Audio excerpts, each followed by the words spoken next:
This program is dedicated to the memory of Walt Disney. In 1971, his love for America inspired the creation of the Hall of Presidents, a place to celebrate the optimism and goodwill he saw at the heart of the American story. Walt's vision was to honor the nation by honoring the American presidency.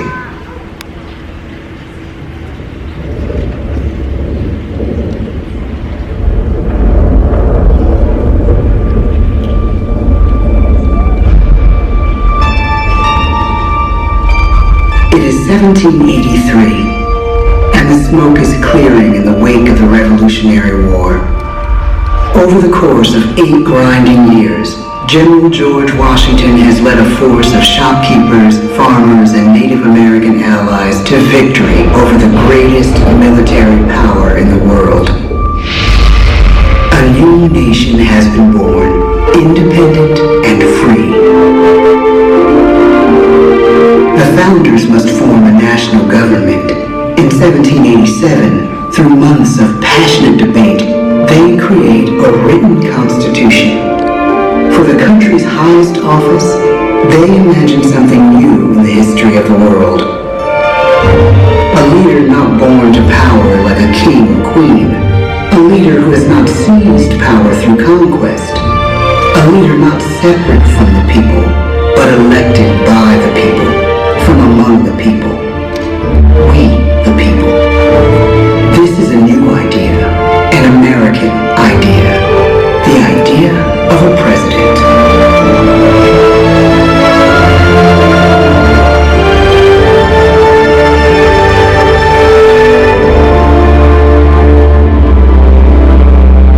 The people don't know exactly what a president will be, but there is little doubt who it will be. George Washington's stature and bearing have marked him as a leader. His integrity has made him a great one. Washington knows that many generals who have led successful revolutions make themselves dictators or kings. Instead, he steps down from power and retires to his home, Mount Vernon. The world takes note, and George Washington becomes the symbol of American ideals. In the first presidential election, it's Washington by a landslide. The only doubt seems to be his own. He writes, "Integrity and firmness is all I can promise. Integrity and firmness is exactly what we need." Everything he does as president will set a model for his successors. His final act may be the most important of all. After 2 terms, with no term limit in the Constitution, and amid overwhelming support to stay in office, he steps down once again and hands power back to the people. He wants us to speak, to elect a new president. During the early years of the Republic, we choose leaders as different as Thomas Jefferson, John Adams, and Andrew Jackson. Elections are often bitter. Each president stands at that fiery intersection where personal character meets the challenges of the times. Some call the presidency a glorious burden. Jefferson calls it a splendid misery. We, the people, must choose well. We elect 15 presidents before the course of history brings us to the edge of a crisis like no other. A nation born of freedom still permits slavery. As the country pushes west, will new states be slave or free? The question produces bitter conflict. The issue rocks the election of 1860 and brings Abraham Lincoln onto the national stage. The tall, lanky, some say uncouth candidate from Illinois is a master of words at a time when speeches are printed in full for people to read. A house divided against itself cannot stand, he has said. With Lincoln's election, the House does indeed divide.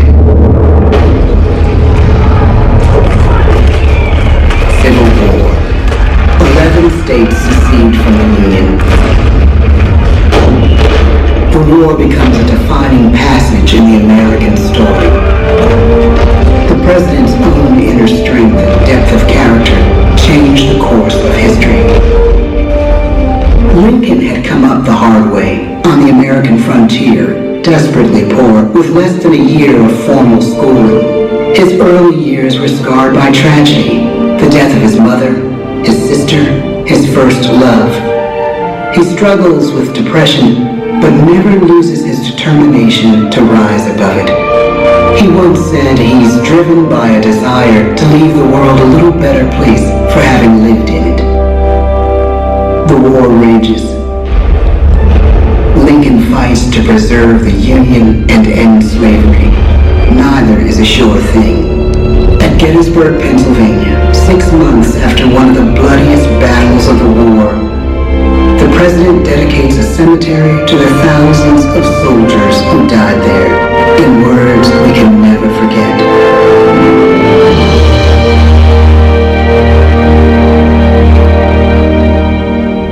"47 years ago, our fathers brought forth on this continent a new nation, conceived in liberty and dedicated to the proposition that all men are created equal. Now we are engaged in a great civil war, testing whether that nation or any nation so conceived and so dedicated can long endure. We are met on a great battlefield of that war. We have come to dedicate a portion of that field as a final resting place for those who here gave their lives that that nation might live. It is altogether fitting and proper that we should do this. But in a larger sense, we cannot dedicate, we cannot consecrate, we cannot hallow this ground. The brave men, living and dead, who struggled here, have consecrated it far above our poor power to add or detract. The world will little note, nor long remember what we say here, but it can never forget what they did here. It is for us, the living, rather, to be dedicated here to the unfinished work which they who fought here have thus far so nobly advanced. It is rather for us to be here dedicated to the great task remaining before us, that from these honored dead we take increased devotion to that cause for which they gave the last full measure of devotion. That we here highly resolve that these dead shall not have died in vain, that this nation, under God, shall have a new birth of freedom, and the government of the people, by the people, for the people, shall not perish from the earth. The blood of over 500,000 Americans is spilled in this Civil War. President Lincoln's enduring hope is to give true meaning to the sacrifices of so many, to lead us to that new birth of freedom. With the end of the war and the end of slavery, a new birth truly begins. As we roll toward the 20th century, settlers roll west on wagon wheels and railroads connect the nation coast to coast. Millions of immigrants pour in from Europe and Asia. Population doubles, our economy triples, our standing among nations rises. We need presidents who can lead both at home and abroad. At the same time, a young Theodore Roosevelt is retreating from New York politics and personal tragedy. The death of his wife and his mother on the same day in the same house. In the Badlands of North Dakota, he rethinks his life and the life of his country. He returns stronger in body and spirit. His renewed energy is just what his country needs.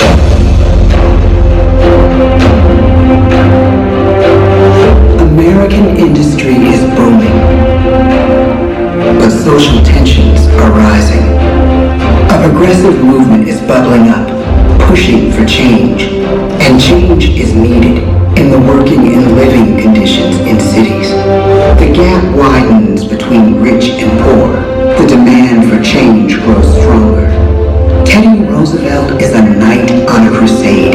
He speaks with force and vitality in clear terms that make colorful headlines at a time when mass market newspapers have become the new media.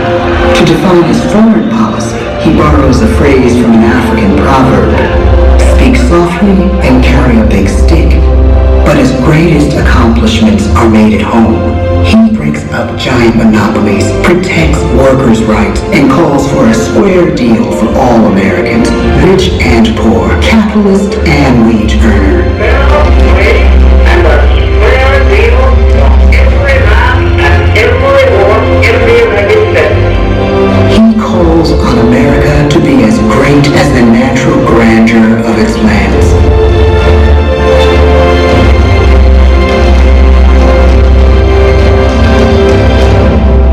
Keep your eyes on the stars and your feet on the ground, he tells us. And we do.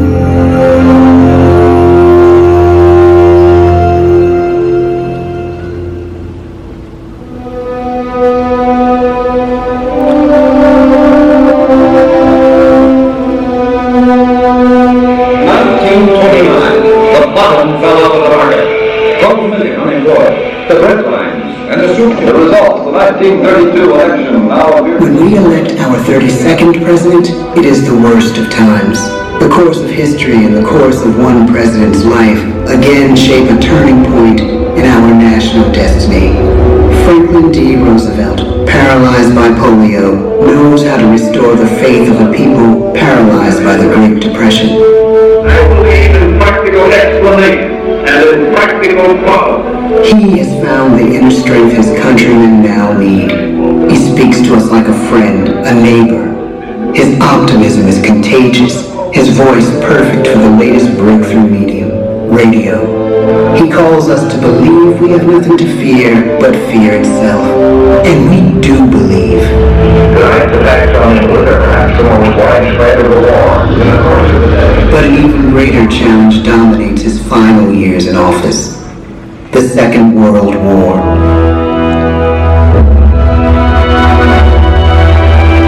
We must be the great arsonist of democracy.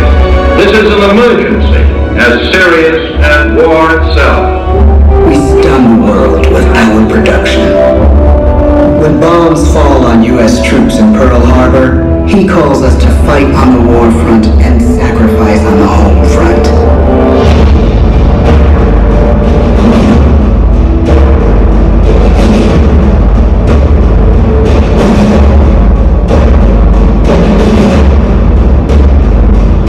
The harder the sacrifice, the more glorious the triumph. So spoke America in the year 1776. So speak America today. The world changes. The country changes. And yet, in one sense, what we need most from our presidents has never changed. A guiding vision that calls forth the best that America can be. Will outer space be developed for the benefit of all mankind? Or will it become another focus for the arms race? The choice is urgent, and it is ours to make. Ask not what your country can do for you, ask what you can do for your country. But really, it's all of us who must overcome the crippling legacy of bigotry and injustice. And we shall overcome. One of the agreements that President Sadat and Prime Minister Begin are signing tonight is entitled A Framework for Peace in the Middle East. Mr. Gorbachev, tear down this wall. You have lost too much, but you have certainly not lost America. I can hear you. The rest of the world hears you. Loving this country requires the willingness to speak out for what is right, to shake up the status quo. That's America. Our presidency is no longer just an idea. It is an idea with a proud history.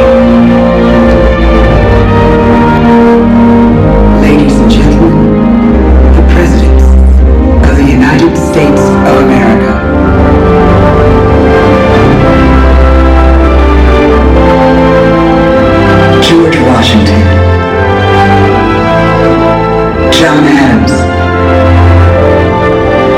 Thomas Jefferson, James Madison, James Monroe, John Quincy Adams,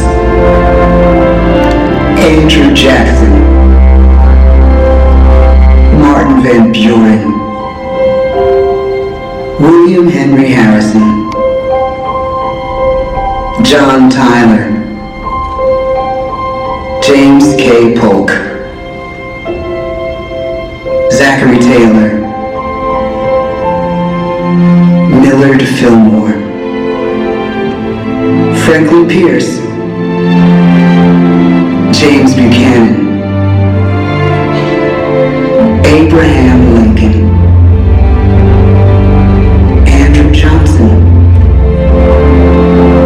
Ulysses S. Grant,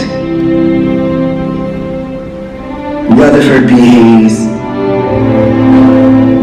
James A. Garfield, Chester A. Arthur, Grover Cleveland, Benjamin Harrison, William McKinley, Theodore Roosevelt, William Howard Taft, Woodrow Wilson, Warren G. Harding,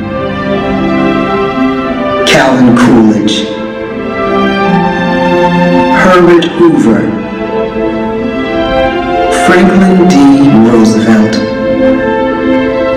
Harry S. Truman, Dwight D. Eisenhower,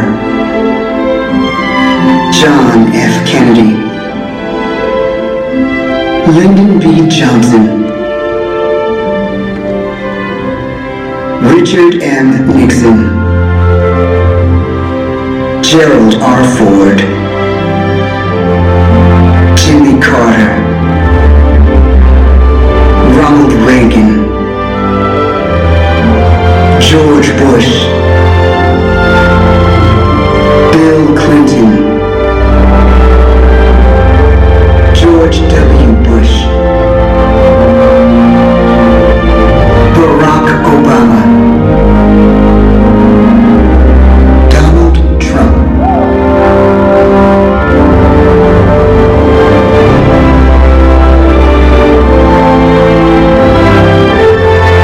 and now we come to the present.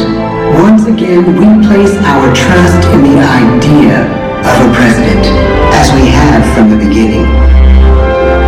My fellow citizens, no event could have filled me with greater anxieties than that notification on the 14th day of April, 1789, that you had selected me to lead our nation. But it was with the confidence of my fellow citizens that I took an oath. 35 simple words that have been repeated by every American president throughout history. I, Joseph Robinette Biden Jr., do solemnly swear that I will faithfully execute the office of President of the United States, and I will, to the best of my ability, preserve, protect, and defend the Constitution of the United States. So help me God. The presidency of the United States is a role unique in the world, an office entrusted to each president by us, we the people. Therein lies the genius of that new idea, now over 200 years old. A new idea our presidents have turned into a great American idea again and again.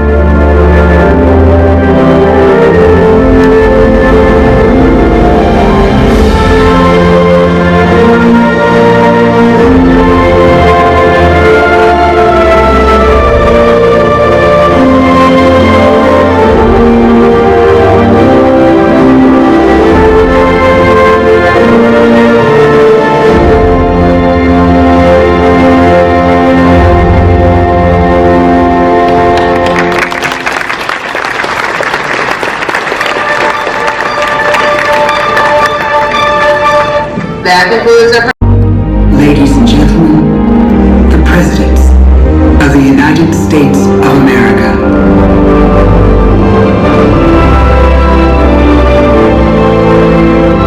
George Washington, John Adams, Thomas Jefferson, James Madison, James Monroe, John Quincy Adams, Andrew Jackson, Martin Van Buren, William Henry Harrison, John Tyler, James K. Polk, Zachary Taylor, Millard Fillmore, Franklin Pierce, James Buchanan, Abraham Lincoln, Andrew Johnson, Ulysses S. Grant, Rutherford B. Hayes, James A. Garfield, Chester A. Arthur, Grover Cleveland, Benjamin Harrison, William McKinley, Theodore Roosevelt, William Howard Taft, Woodrow Wilson, Warren G. Harding, Calvin Coolidge, Herbert Hoover, Franklin D. Roosevelt, Harry S. Truman, Dwight D. Eisenhower, John F. Kennedy, Lyndon B. Johnson, Richard M. Nixon, Gerald R. Ford, Jimmy Carter, Ronald Reagan, George Bush, Bill Clinton, George W. Bush, Barack Obama, Donald Trump,